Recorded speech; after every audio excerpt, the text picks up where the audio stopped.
Hi, everyone. I'm Sam Osterhout, the executive producer here at Lincoln Square. And tomorrow is the largest general strike in modern American history. We're taping on Thursday. You may be seeing this over the weekend. It's already happened.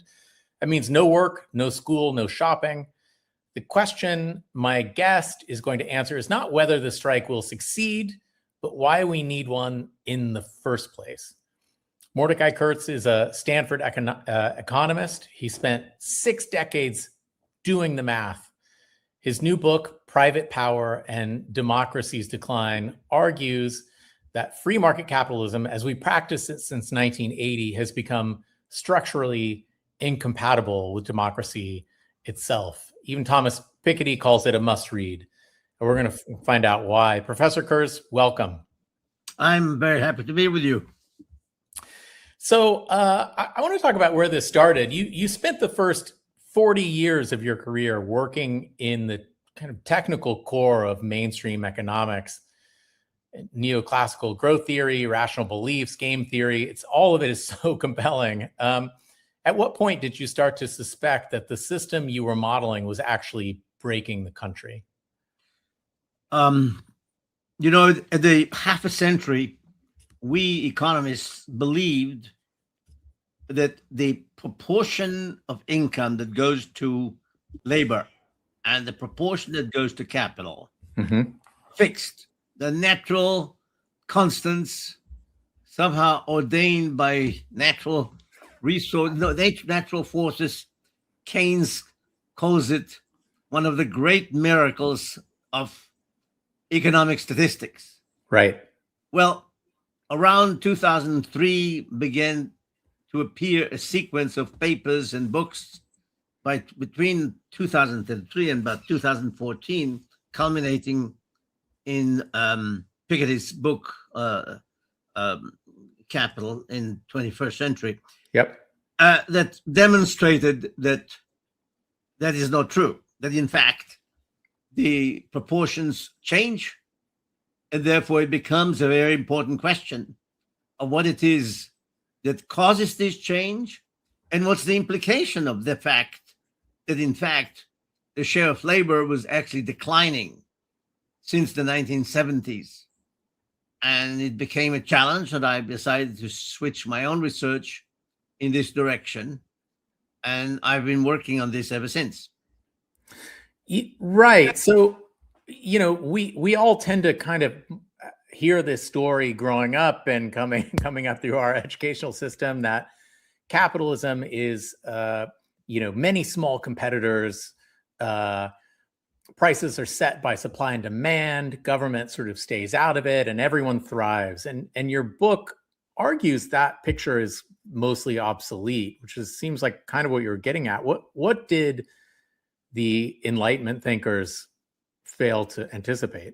They did not understand the ability of firms to create monopoly power, because they thought the only way monopoly gets created, if you read Adam Smith, the only way he thinks that monopolies gets created is by the crown giving a charter.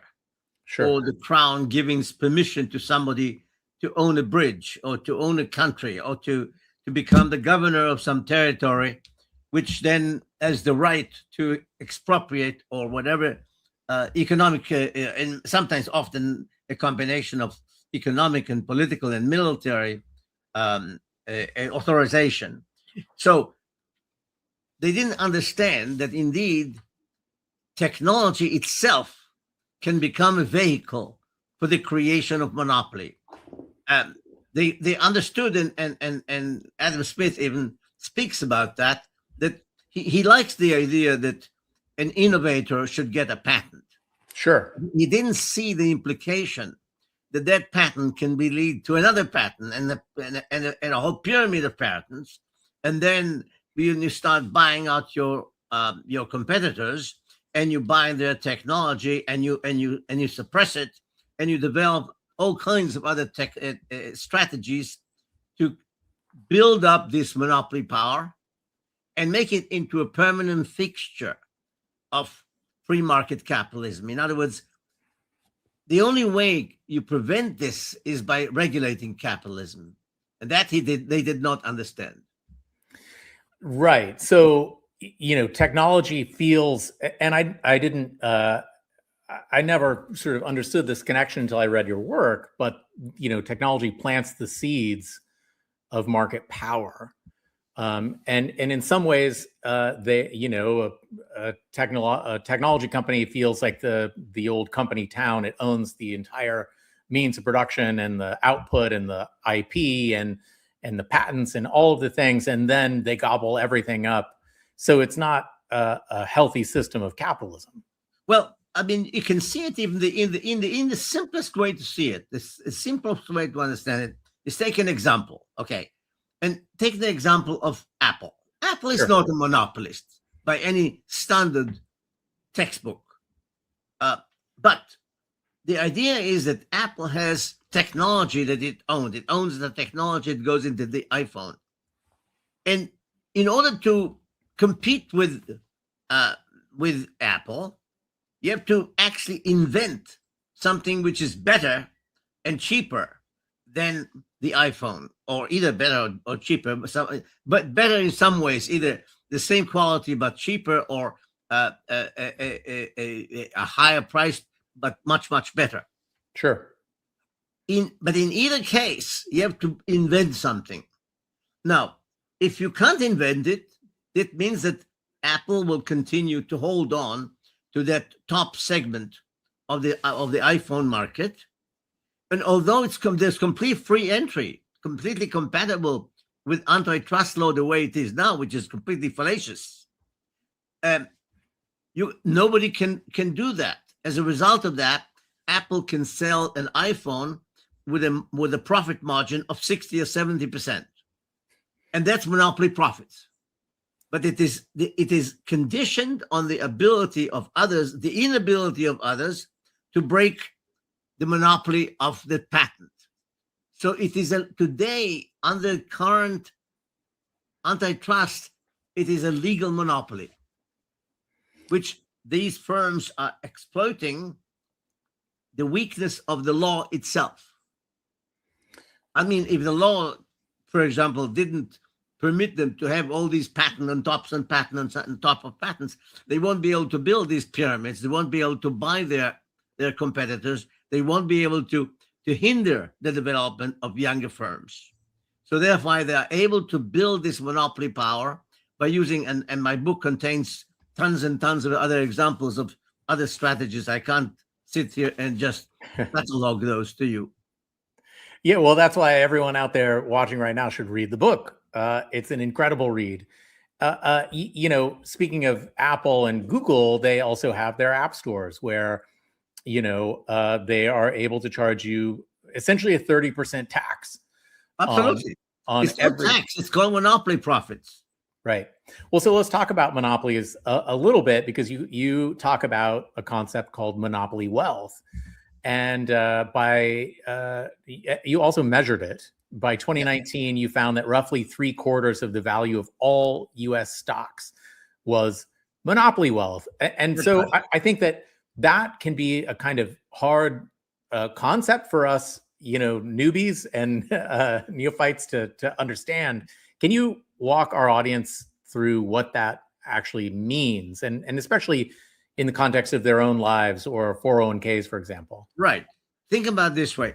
A company sells you a product, which is now just hypothetical. I mean, a product like this does not exist, but hypothetical product that uses only U.S. inputs, no import goes into it. Okay. It's something that only is corporate America goes into it. Okay. Think about the total value of this thing. So that value gets divided. After the creation of value gets divided between labor cost and capital cost. And what I'm telling you is, when you're buying this for $1, about 24 cents of that is monopoly profits. Is somebody's monopoly profits.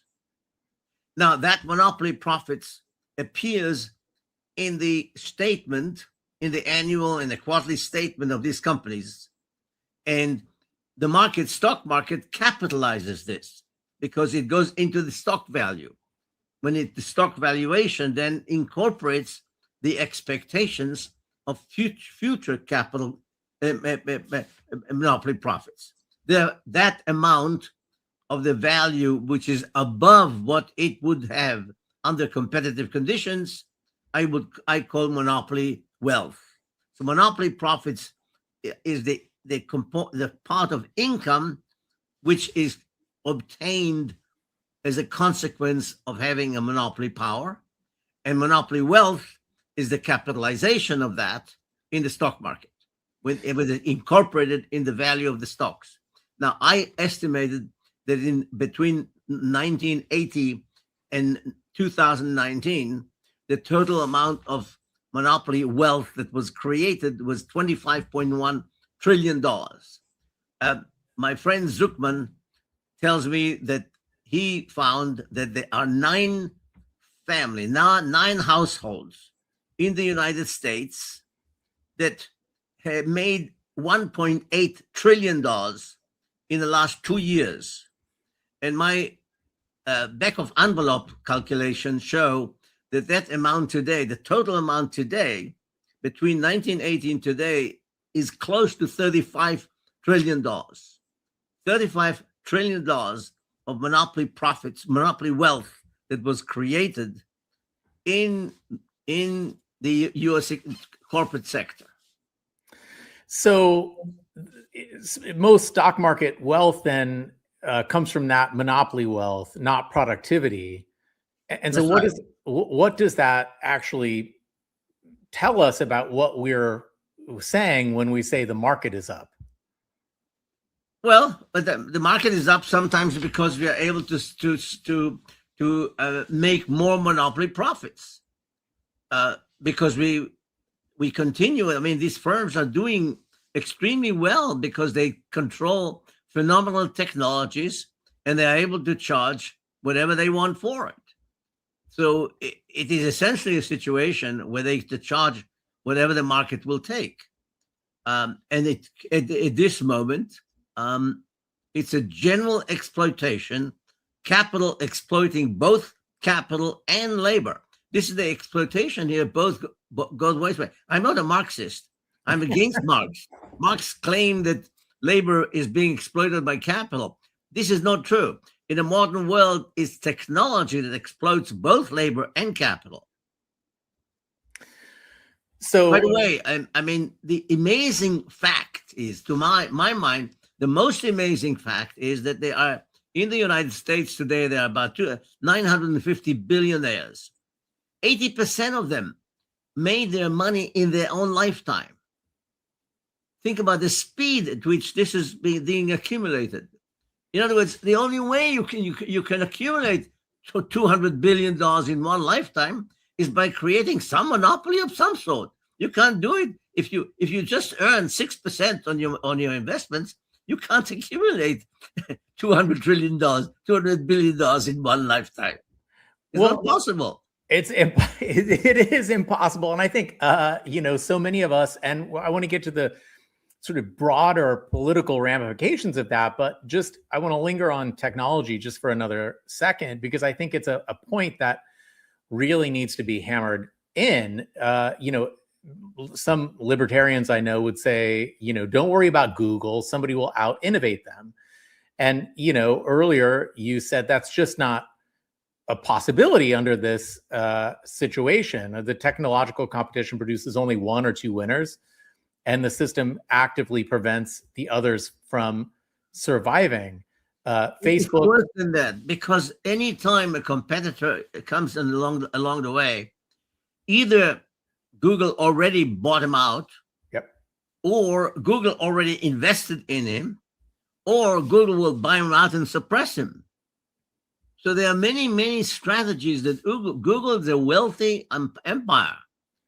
So it is almost common to all startups in Silicon Valley, and I live in Silicon Valley, I live with it every day. I can tell you from my own personal experience, you talk to any of the entrepreneurs we find around here in Silicon Valley, they always start up with the idea of being acquired. They're not intending, they're not challenging the boss.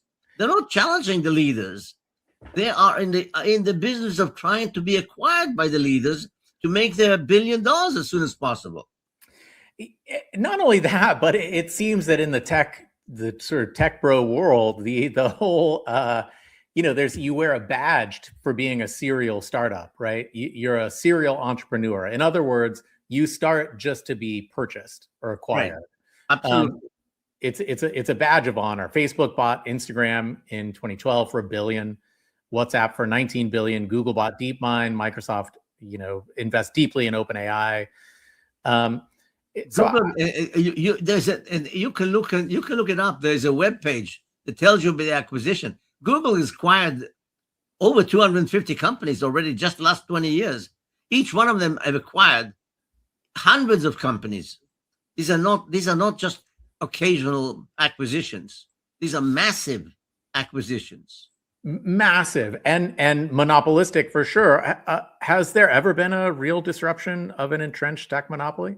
Yes. At the end of the 19th century, between 1895 and 1895 and 1904, 2,000 companies were combined into 157 trusts. But this is exactly what prompted President Roosevelt, the first Roosevelt, to become the antitrust. And this is the thing that created the force of the reform movement. And it is exactly what I think ultimately will happen here too. The United States will finally go through a reform period in the same way that we went through a reform between 1901 and 1937. Now, reforms are long, they're difficult, they're slow, but I'm very optimistic about America. America will go through another reform. I don't see any other way out. But I want to talk a little bit about that because, we talk about the top echelon, but we should talk about really the casualties, the human stakes here. You write that workers without 4-year degrees, roughly 62% of the American labor force have been carrying this cost, the cost of a 45-year economic experiment. Walk us through what that has actually looked like at the level of, family, town, even our own bodies. Between 1980, that is the beginning, 1981, more precisely, this is the beginning of the Reagan administration's new policy of free market economics. This created a situation where all these monopoly power began to show up. This was it's a combination. Let me put it this way: it's a combination of three basic forces here. First of all, there's policy. So economic policy allowed firms the free hand to do whatever they want. And this created a monopoly power. And monopoly power means also, monopoly means that they're producing less output because they keep the prices high. But less output means less labor and less capital. That means both capital and labor have to be suppressed while this is happening. So it's a 30-year period in which labor and capital are being suppressed, whereas technology is gaining the upper hand. Secondly, there's technology itself. Technology itself changed. You have to understand that. You have to understand that the previous age technology was the moving assembly line. The assembly line, the original assembly line, was invented by Olds in 1903. And the way his assembly line worked was that he would take an automobile standing on assembly, and highly skilled workers will put together the automobile. Henry Ford understood that he has to change that because it's too expensive and he can't make the cars cheap enough for that.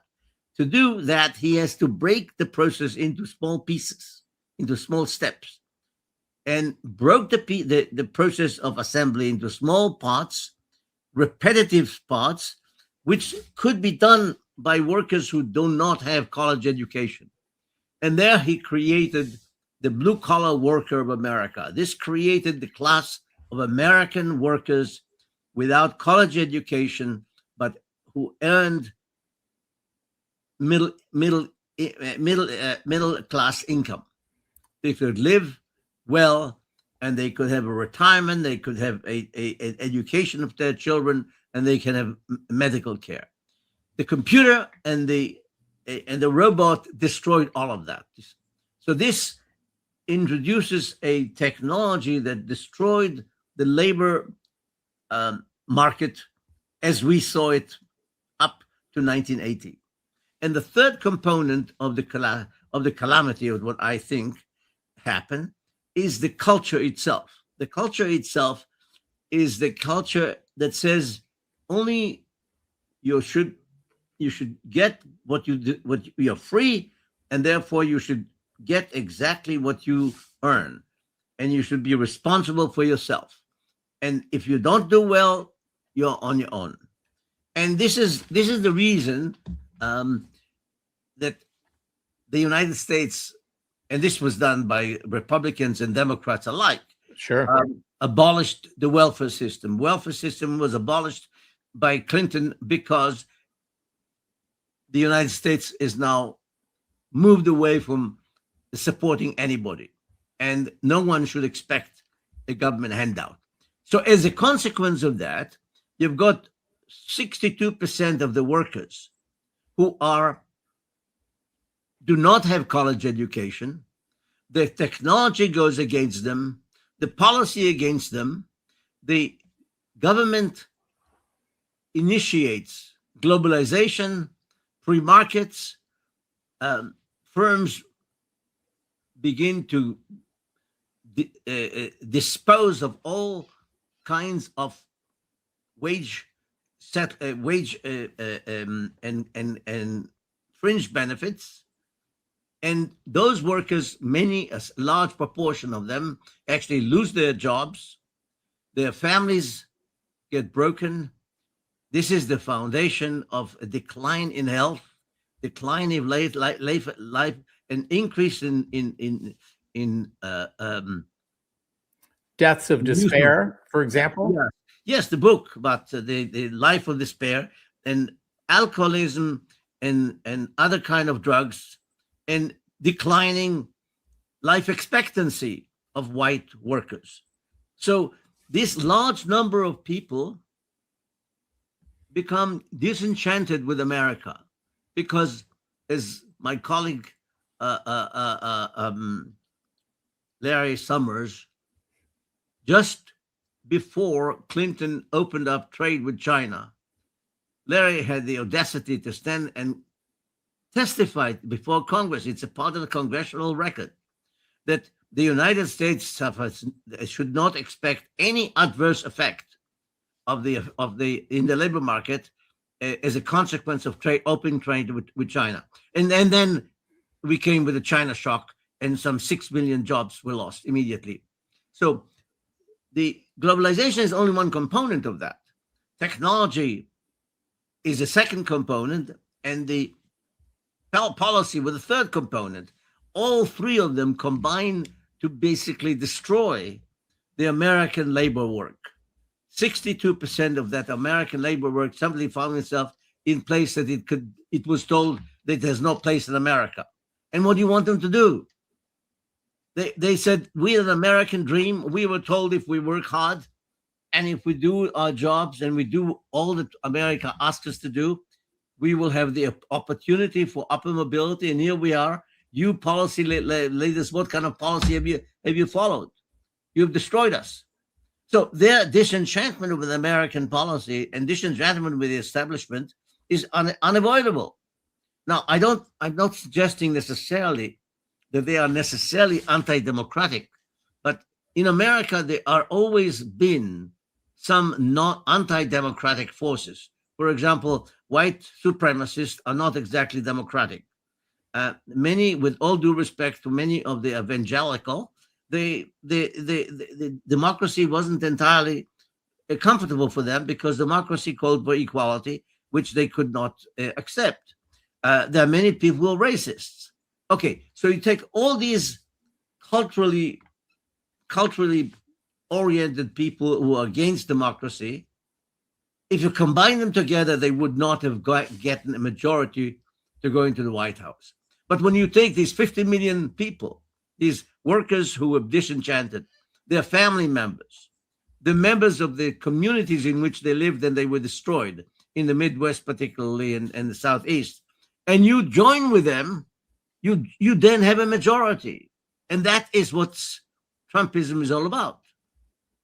Sure. And you talk about the 40-year-old worker of 60 years ago or 50 years ago who was making the equivalent of, say, $80,000 a year and could enjoy a pension and health benefits, and now they have $14 an hour part-time labor and are suffering these sort of miserable existence. So I'm curious, or else they are completely other labor force, and they are addicted to some drugs. Yes. Diseases. All kinds of terrible things happen. This has happened to Americans here in America because of our own policy. So, in short, on average, these 62% that I'm talking about. So the people without college education, if you look at their income level between 1980 and 2019, the change between them is in the order of magnitude of an increase about, I believe it's 5.7% on average, which means a large majority, nothing happened to them. It's the same income. But think about it. If your income today will be the same in 2019 will be the same as it was in 1980. How would you feel? Right. Well, so, I want to get to solutions because, so many books really focus on the diagnosis, but your book is prescriptive. You have an idea that I think is really compelling called the restoration of livelihood. Can you take me through that? What would it actually look like in the life of, say, that 40-year-old or a 50-year-old whose plant has just closed down? First of all, I want to say this policies has been practiced. It's been practiced for a long time in Scandinavia. It is being practiced in different ways in Japan and in Germany. So it's not pie in the sky. That's number one. So let's go over what it means. It means that if you have a job and your job was lost because of any action, which is supported by public policy, that could mean that the private company say claim that they have a new technology and they have to lay you off or eliminate your job. And obviously public policy supports technological improvements. Okay. So if you have any job and you lost your job, then by government obligation, by law, you're entitled, number one, to a process of counseling to try to see what other skill you are capable of doing. So what kind of ways you can be upskilled.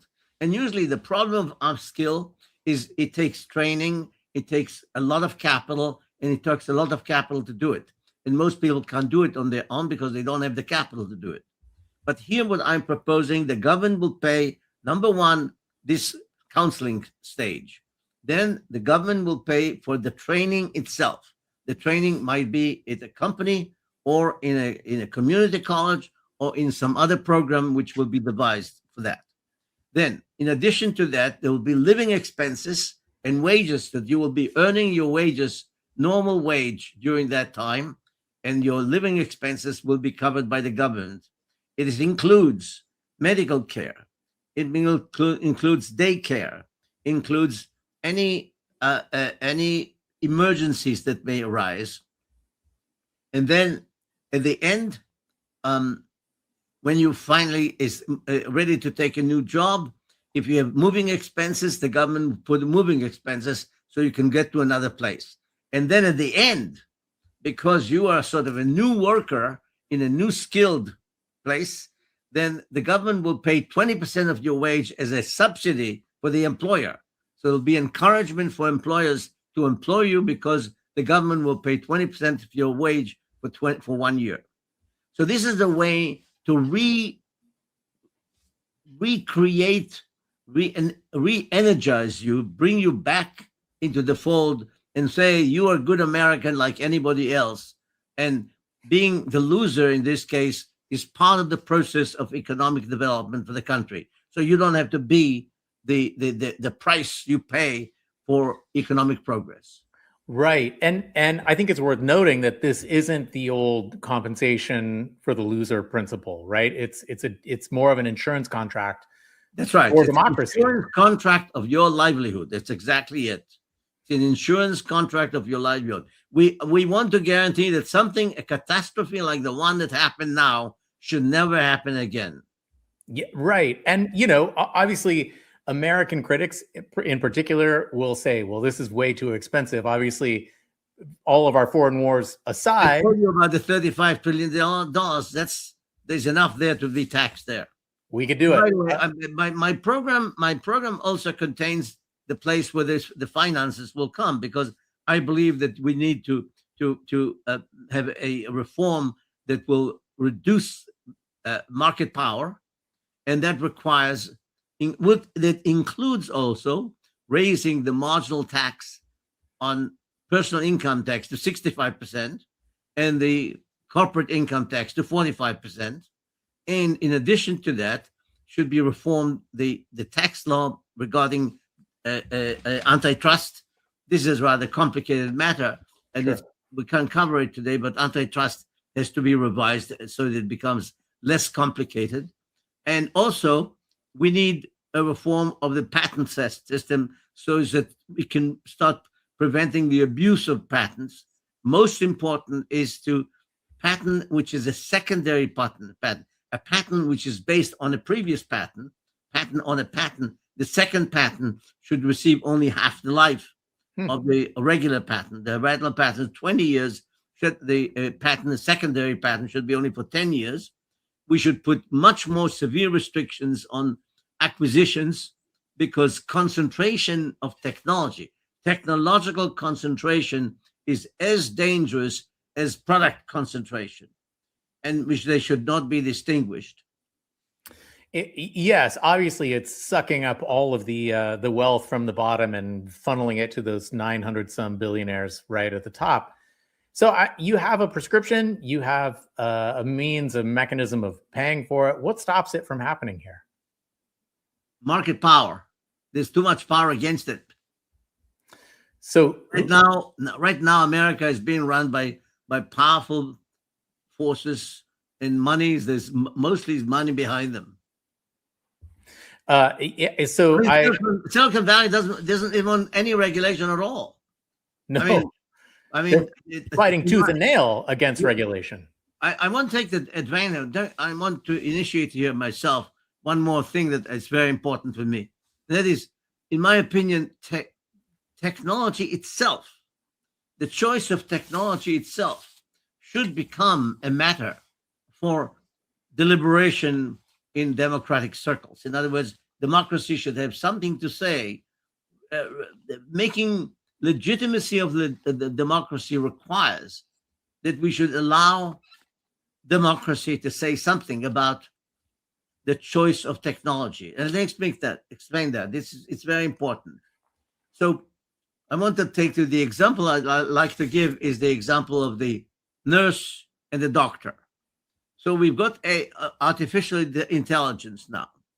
So one possibility, any time in history when technology was being developed, new innovations came about, those in power had to decide how the innovation should be designed.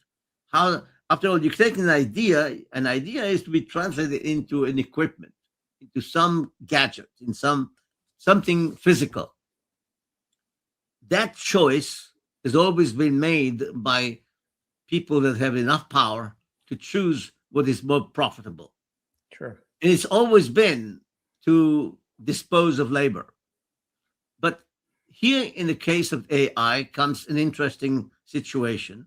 You can have a robot, and the robot is this very well-educated robot, and the robot sees all the patients. So the patient comes in, tells the robot what it feels, and the robot then kicks out a prescription and say, okay, go to the pharmacy, get yourself the medication, and you will be well. And that means the doctor is out of business. The doctor has been replaced by a robot.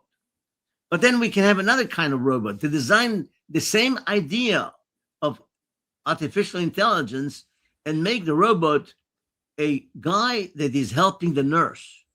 So the nurse now has this little robot, says yes, she has any more complicated problem. She asks the robot, she gets more information.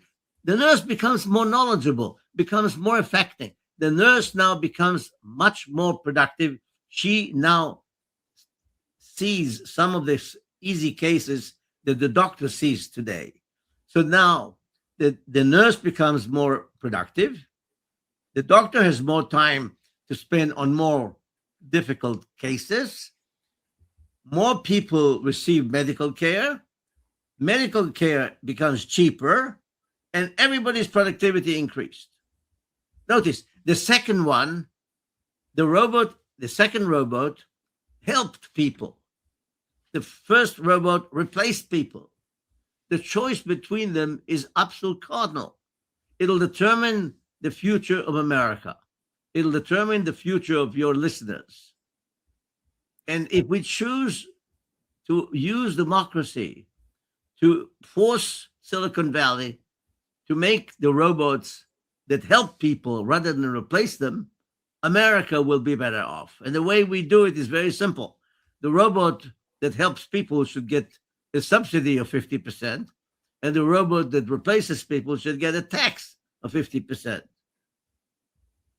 That's really compelling. I mean, you've called AI the great battle of the 21st century, and under that, the first branch, your first example, we're seeing estimates of some 25% of American jobs being disrupted in the near term. In the near term, it should be said. But there is a choice, and it seems like democracy has to function. We need a stronger, more robust labor movement, perhaps, to enact or to sort of galvanize and collaborate against the tech titans. I want to just one more question here. You've been thinking about these problems longer than most of our audience has been alive. If you could put one thing in the head of a 25-year-old watching this, let's say particularly someone who is going to walk off the job this weekend as part of this, general strike, what would it be? What do we need to know? And are you optimistic? One sentence. I mean, two sentences. Sentence number one, we can have democracy and we can have free market capitalism, but we can't have them both. Number two, be active in political way of supporting democratic forces. Democratic forces need to be supported because we can make the change very, very quickly. The nature of reform is at the beginning, everything goes very slowly until it goes very fast. And the only problem is to get it started. In 1901, it got started simply by a president being accidentally coming to power that was able to initiate a reform. But once it began, it could not be stopped. And the only thing we need is a president that will be willing to reform. It's not all forces in the world will not stop a democratic force when it has a leader that it goes that way, that leads that way.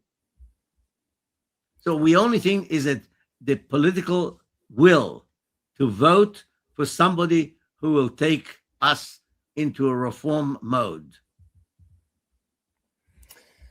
So there is hope, but it's going to take work. I'm hoping. I believe in America. We have done it before, and we can do it again. Well, Mordecai Kurz is a Stanford economist, and his new book is Private Power and Democracy's Decline. And I think all of you should read it. Professor Kurz, thank you for joining. It's been a really engaging and interesting conversation. I'm delighted to have been here.